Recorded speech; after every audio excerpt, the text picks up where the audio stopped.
গল্প ফেলার আগে ভাবুন। গৌর নদীর ছোট্ট এক গ্রাম। গ্রামের পাশ দিয়ে একটা খাল বয়ে গেছে। একসময় সেই খালের পানি ছিল স্বচ্ছ, মাছ ভরা। কিন্তু এখন খালের পানি কালো, দুর্গন্ধ ছড়ায়।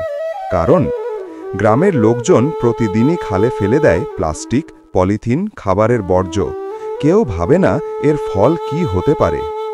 একদিন গ্রামের স্কুল ছাত্র মিশু দেখল তার দাদু মাছ ধরতে গিয়ে কাশছেন আর বলছেন, এই খালের মাছ তো এখন বিষ খেয়ে মরে। মিশু সেই দিন স্কুলে গিয়ে শিক্ষকের কাছে বিষয়টা বলে। শিক্ষক সিদ্ধান্ত নেন স্কুলের সবাই মিলে পরিষ্কার খাল, সুস্থ গ্রাম অভিযান করবে।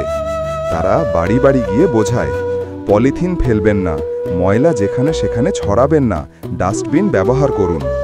ধীরে ধীরে মানুষ সচেতন হয়। কয়েক সপ্তাহ পর খালের পানি কিছুটা পরিষ্কার হয়, গাছপালা আবার সবুজ হয়ে ওঠে।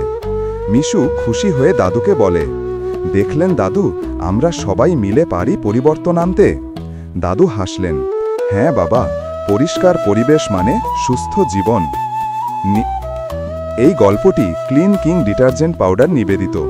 পরিচ্ছন্নতার অভ্যাস শুরু হোক ঘর থেকে, ছড়িয়ে যাক সমাজে। সাথে